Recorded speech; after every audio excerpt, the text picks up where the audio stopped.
रामायण की कहानी को हम सत्य नहीं मानते हैं। वो अगर राम को कहा जाए कि कोई महापुरुष थे और जीवित थे, इस चीज़ को मैं नहीं मानता हूँ। काल्पनिक राम है, ये 2 दिन का पुराना अखबार कोई नहीं पढ़ता है। और राम की स्वीकारता कितनी है कि भारत के गांव और शहर जन जन में राम व्याप्त है, भारत के कन कन में राम व्याप्त है।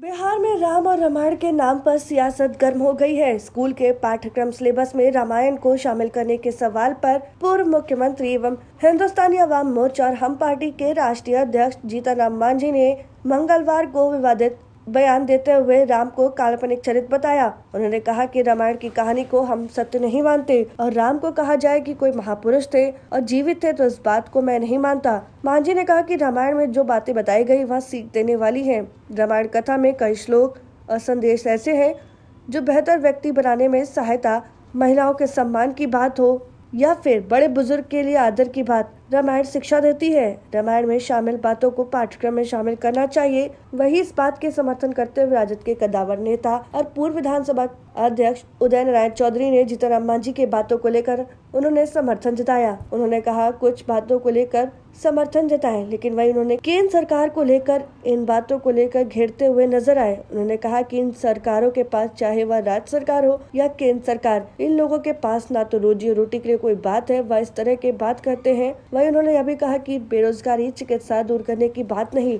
गरीब लोगों के घर भोजन की व्यवस्था करने की बात नहीं, वह इस तरह के फालतू विषय चुनते रहते हैं। किसी ने देखा है क्या राम को और हनुमान को? काल्पनिक नहीं है तो क्या है? पृथ्वी पर रहने वाला राम और हनुमान काल्पनिक नहीं है तो क्या पृथ्वी पर रहने वाला सूर्य को कैसे निकल सकता है? या काल्पनिक नहीं है? चल रहा है, कल भी प्रशिक्षण हुआ, आज भी सर क्या कुछ खास होगा? लालू प्रसाद यादव भी क्या जुड़ रहे हैं इस पर? अब देखिए क्या होता है, प्रोग्राम जैसे होगा उसी के अनुसार चलेगा। सर एक सवाल है सर, रामायण के पाठ्यक्रम में शामिल करने की बात हो रही है। जीतन राम मांझी का एक बयान आया है कि राम का कोई अस्तित्व नहीं था और ऐसी महापुरुष की बात वो नहीं मानते श्री राम को लेकर। ये सरकार के पास रोजी रोटी का कोई सवाल नहीं है, बेरोजगारी दूर करने का सवाल नहीं है, चिकित्सा सुविधा दूर करने के सवाल नहीं है, गरीब लोगों के भोजन की, आवास की व्यवस्था का कोई सवाल नहीं है। तो ऐसे ही फालतू ये सब विषय चुनते रहता है जिससे लोगों को के दिमाग को भरमाया जा सके। राम के पर जो सवाल उठ रहा है कि नहीं थे या थे, इस पर सर क्या कहेंगे? मांझी जी कहते हैं कि राम का अस्तित्व कोई किसी ने देखा है क्या? काल्पनिक नहीं है तो क्या है बताइए? पृथ्वी पर रहने वाला आदमी और सूरज के कैसे निकल जाएगा? ये सब काल्पनिक कहानी ना है। जी सर, तो जीतन राम मांझी ने राम के अस्तित्व पर सवाल उठाए हैं, उस पर आपकी प्रतिक्रिया? मैं पूछना चाहता हूं आदरणीय जीतन राम मांझी जी से कि उनका नाम जीतन राम मांझी, उनके नाम के आगे जीतन राक्षस मांझी क्यों नहीं किया गया? जरूर उनके पूज्य माता पिता ने राम के अस्तित्व को स्वीकारा और राम की तरह बनने के लिए उनका नाम जीतन राम मांझी रखा। राम के अस्तित्व को नकारने वाला आप, सपा, बसपा सब अयोध्या में जाकर श्री राम के चरणों में नतमस्तक है। उनको खेद प्रकट करना चाहिए, माफ़ी मांगना चाहिए।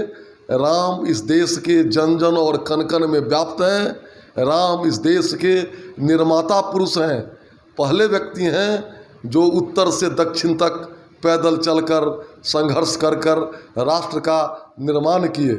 इसलिए उन्होंने जो ये वक्तव्य दिया है, विश्व के सैकड़ों यूनिवर्सिटी में राम की पढ़ाई होती है, इसलिए उनको खेद प्रकट करना चाहिए। लेकिन सर, जिस तरह से जिधर आज आरजेडी नेता उदय चौधरी ने भी सवाल किया कि काल्पनिक राम है। काल्पनिक राम है, ये 2 दिन का पुराना अखबार कोई नहीं पढ़ता है। और राम की स्वीकारता कितनी है कि भारत के गांव और शहर जन जन में राम व्याप्त हैं, भारत के कन कन में राम व्याप्त हैं। केवल वोट के लालच में, सेकुलर बनने के चक्कर में अपने महापुरुषों को नकारना, उनको अपमानित करना ये फैशन बन गया है अब तो। लेकिन दूसरी तरफ राम के मानने वाले जगह हैं और इस कारण लोग कुर्ता के ऊपर भी जनेऊ पहनने लगे हैं। इसलिए बहुत महंगा पड़ेगा। जो भी राम को नकारेंगे, राम विमुख असहाल तुम्हारा रहा न कुल कोई रोवन हारा, उनके वंश में कोई रोने वाला नहीं मिलेगा।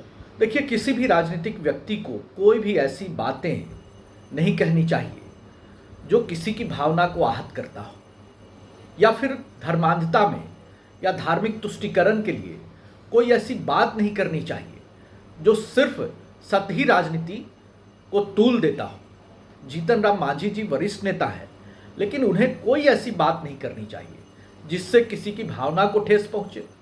अब वो जिस तरह की बातें कर रहे हैं, उनको इस देश की सभ्यता, संस्कृति, देश की विरासत और तमाम हमारे जो पुरोधा हैं, उन सब किसी पे उनको भरोसा नहीं नजर आता है। वो सबको कपोल कल्पित घटनाएं मानते हैं।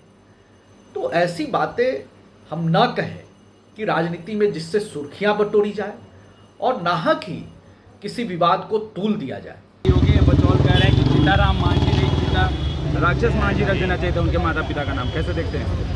अब क्या बोलते हैं हमको न जानकारी, आपके कहने पर हम कैसे भरोसा करें कि उन्होंने क्या कहा? नहीं, आप में राम लगा इसीलिए उन्होंने कहा कि वो तो माता पिताजी का है, माता पिताजी ने जन्म दिया, नाम दिया, तो वहाँ हमारा कहाँ बस था?